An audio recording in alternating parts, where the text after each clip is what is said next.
جی Imran Faridi series episode 39۔ Imran بہت دیر سے عمران کی کان کھا رہا تھا۔ میں کہتا ہوں کیا فریدی قانونی طور پر ہماری مہم میں شریک تھا؟ کون کہتا ہے مسٹر عمران؟ پھر تم اس کے مشوروں پر عمل کیوں کر رہے ہو؟ میں کسی کے بھی مشوروں پر عمل نہیں کرتا، عمران سنجیدگی سے بولا۔ اور پھر میرے عمل کرنے نہ کرنے سے کیا ہوتا ہے؟ پارٹی لیڈر تم ہو، تمہیں کوئی ڈھنگ کا مشورہ دو، ہم ان کے لیے کام نہیں کریں گے، عمران نے سختی سے کہا۔ وہ ہمیشہ یہیں پڑے سڑتے رہے؟ عمران نے پوچھا۔ اس کی پرواہ نہیں ہے، مجھے تو پرواہ ہے مسٹر عمران، مجھے ان بچوں کی فکر ہو رہی ہے جو ابھی تک پیدا نہیں ہو سکے۔ تو پھر تم ہم سے علیحدہ ہو رہے ہو؟ عمران نے غصے لہجے میں کہا۔ ہونا ہی پڑے گا، کیونکہ جب میں نے اس وادی میں قدم رکھا زیرو لینڈ سے بے پناہ محبت محسوس ہوتی ہے، بس دفع ہو جائے سامنے سے، اس کے علاوہ اور کچھ نہیں چاہتا، عمران نے کہا، اور وہاں سے ہٹ کے فریدی کے خیمے میں آیا۔ اب قاسم بھی یہیں موجود تھا اور ہر وقت خالہ شاد کی شان میں قصیدے پڑھتا جا رہا تھا۔ عمران خیمے میں موجود نہیں تھا، فریدی خیمے میں موجود نہیں تھا۔ امین نے قاسم کو چھیڑنا شروع کر دیا۔ آؤ قاسم نے عمران کو غصہ دکھا کر کہا، آج میں نے فیصلہ کر لیا ہے۔ روزہ حالانکہ اردو نہیں سمجھتی لیکن پھر بھی ہنس پڑی، کیونکہ اسے قصے کا علم تھا۔ یار ختم بھی کرو، عمران پلکیں جھپکا کر بولا، اس بے وفا کو بھول جاؤ، تم اس سے پہلے بھی دنیا میں کھڑو رہو، ناکام محبت گزرے، صبر کرو، صبر کا پھل میٹھا ہوتا ہے، ٹھینگے کا پھل میٹھا ہوتا ہے۔ قاسم بری طرح جھلا اٹھا اور پھر کفن پھاڑا انداز میں بولا، سالے مرو گے تو پتہ چلے گا، تن تن کیڑے پڑیں گے جیسے میرا دل دکھائے۔ ارے پیارے بھائی تمہیں کیا ہو گیا؟ بھلا میں نے کیوں دل دکھائے؟ وہ تم سے محبت کرتی تھی، لیکن یہاں اگر موسم بدل گیا وہ ہنٹر سے محبت کرنے لگی ہے۔ ہنٹر سے کرتی ہے لاٹھی ڈنڈے سے، میں تو تم سے سمجھوں گا۔ اور کیا سیدھی سی بات ہے، ہمیں سر لا کر بولا، تم بڑے کھڑے آدمی، میں جانتا ہوں کہ تمہاری رگوں میں خالص خون دوڑ رہا ہے۔ اس کا کیا مطلب ہوا؟ قاسم آنکھیں نکال کر حمید پر پٹک پڑ رہا۔ مطلب یہ ہوا کہ خالص خون نہیں تو کیا اس میں مٹی کا تیل ملایا جاتا ہے؟ اب تم بھی مجھے الو بنا رہے ہو، مگر میں کسی کو بھی کچھ نہیں سمجھتا، سمجھے؟ ارے تو آج صبح تمہیں الو کا پٹھا کہہ رہا تھا، عمران بول پڑا، یہ خود الو کے پٹھے ان کے باپ داد 20 سال ہے۔ ابھی ہوش میں نہیں، امین نے کہا۔ دیکھو پیارے، عمران سے رہتا کر بولا، ابھی تمہاری رگوں میں خالص خون دوڑ رہا تھا اور اب طبع سے بات کر رہے، کیا تم ٹانگے لے کے لاتے؟ ارے بے شرم گئی کہ ہمیں جلدی سے بول پڑا، پہلے اس سے دھوکہ دیا، اب ٹانگے والے کی اولاد بتا دو۔ قاسم تم کھڑے سن رہو، میرا حال ہے تمہارے باپ نے کبھی ٹانگا نہیں چلایا، بالکل نہیں چلایا۔ قاسم عمران کو کھولو اندر رخ سے دیکھنے لگا، بات بڑھ جاتی لیکن ٹھیک اسی وقت فریدی خیمے میں داخل ہوا۔ یہ کیا بےحودگی مچا رکھی ہے تم لوگوں نے؟ اس نے کہا۔ پھر عمران سے بولا، باہر 3 آدمی کھڑے ہوئے، ہمیں یہاں سے کہیں اور لے جانا چاہتے ہیں، ان کی حالانکہ ہمیں آرام نہیں ہے۔ کیا ابھی لے جائیں گے؟ ہاں ابھی۔ اب کیا خیال ہے جو کچھ بھی کرتے ہیں رہو، فی الحال یہی مناسب ہے، لیکن عمران اور اس کے ساتھی ان کا دم تعاون بھی ہمارے لیے ثابت ہوگا، میں پہلے خیال ظاہر کر چکا ہوں۔ وہ خاموشی سے خیمے سے نکلا ہے۔ اجنبیوں نے عمران اور اس کے ساتھیوں کو باہر نکال لیا۔ بات کو معلوم ہوا کہ عمران نے خیمے سے نکلنے سے انکار کر دیا تھا، اس پر اجنبیوں نے تشدد کی دھمکی دی۔ وہ سب نہتے تھے، اس لیے خاموش رہے، اور جو کچھ بھی کہا گیا تھا کان دبا کر کرنا پڑا۔ اب ان تینوں میں سے ایک کہہ رہا تھا، دوستو تم خود سوچ سکتے ہو تمہارا کیا انجام ہوگا، تمہاری حقیقت کیا ہے؟ ہم یہاں تقریباً 500 خونخوار قسم کے جنگلیوں کو کنٹرول کرتے ہیں۔ کوئی کچھ نہ بولا۔ عمران نے کچھ کہنا تھا لیکن فریدی نے اسے اشارے سے منع کر دیا۔ پھر تھوڑی دیر بعد وہ ان کے بتائے ہوئے راستے پہ چل پڑے تھے۔ 3 گھنٹے گزر گئے لیکن منزل کا کہیں پتہ نہیں تھا۔ روزہ اور کیلی کا برا حال تھا، وہ اس پر تیار نہیں تھی کہ انہیں اٹھا کر لے چلے۔ کچھ دیر بعد انہیں سیاہ رنگ کی کچھ چمنیاں نظر آئیں جن سے دھواں نکل رہا تھا، اور پھر بڑے بڑے عمارتیں بھی دکھائیں گی جو پتھروں سے بنائی گئی تھیں۔ وہ چلتے رہے اور پھر تھوڑی دیر بعد انہیں رکنے کو کہا گیا۔ وہ ایک عمارت کے دروازے پہ رکے تھے۔ ایک آدمی نے آگے بڑھ کر دروازہ کھولا اور انہیں اندر چلنے کا حکم دیا۔ عمارت باہر سے جتنی بھدی نظر آتی تھی اندر سے اتنی حسین نظر آئی۔ ایک بہت بڑا ہال تھا جس کی دیواریں شیشے کی طرح چلکتی تھیں، اور یہ ہال چوکور نہیں تھا بلکہ اس کی دیواریں اس مناسبت سے ترچھی تھیں کہ انہیں کچھ اور بڑھا دیا جاتا تو حل مثلث کی شکل اختیار کر لیتا۔ ہال کے تنگ سرے پر ایک اسٹیج سا بنا ہوا تھا جس پر ایک شیشے کی دیوار تھی جو چھت سے جا ملی تھی، اور ہال کا وہ حصہ شیشے کا ایک بہت بڑا صندوق معلوم ہوتا تھا۔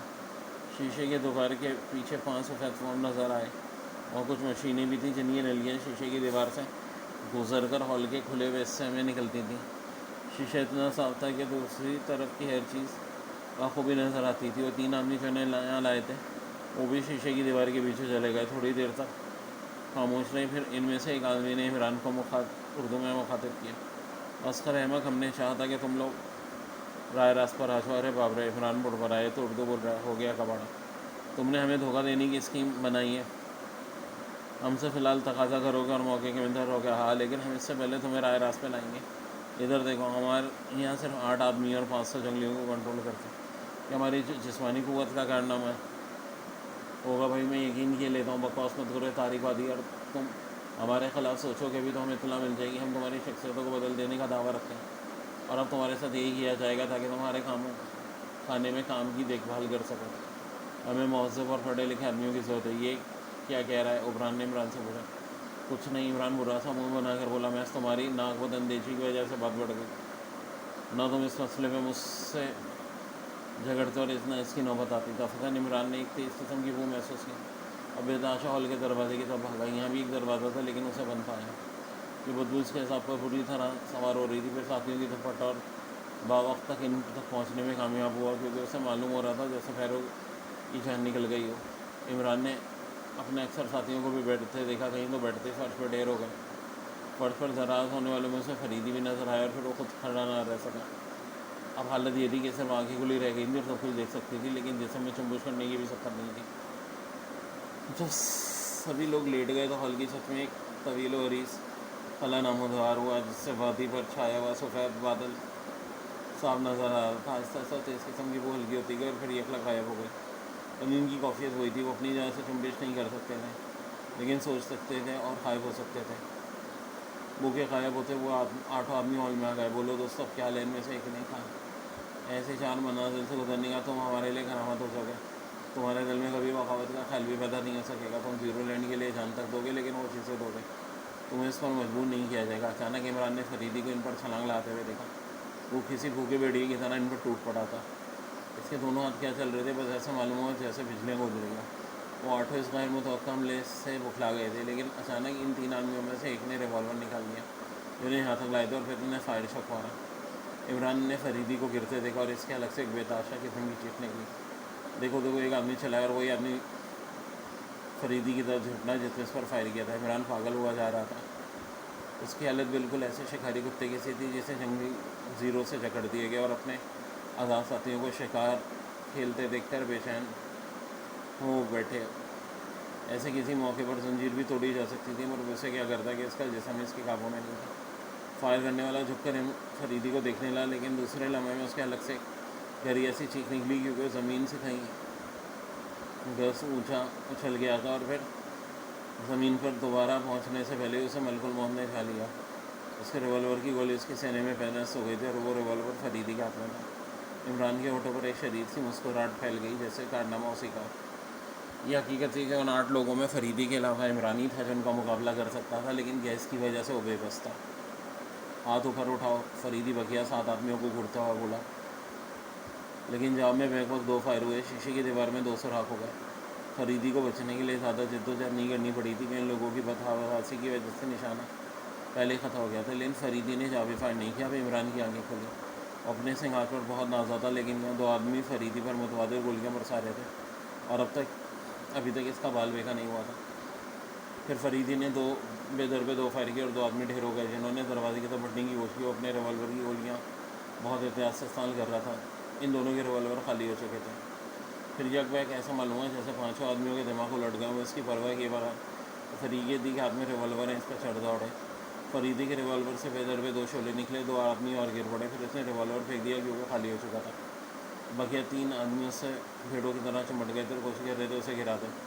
فریدی تھوڑی دیر تک کھڑا اسی طرح جھومتا رہا جیسے اس پر رسی تاری ہو اور پھر یک بار اس کے ہاتھ چلنے لگے. اس کی قمیض کہیں یہاں سے پھٹ گئی تھی اور چیتھرے چھوڑ رہے تھے. چہرہ درجہ بھیانک ہو گیا تھا لیکن آنکھیں اسی عالم میں بھی نیم غنودہ تھیں. ویسے وہ فریدی کا چہرہ تو معلوم نہیں ہو رہا تھا. ذرا ہی دیر میں 2 آدمی ڈھیر ہوگا. اب 1 آدمی رہ گیا تھا لیکن اس نے فریدی سے رحم کی بھیک نہیں مانگی جب تک اس کے پیروں میں کھڑے ہونے کی قوت رہی. ڈٹا ہی رہا مار کب تک. آخر کار اسے بھی ڈھیر ہونا پڑا. پارٹ 13.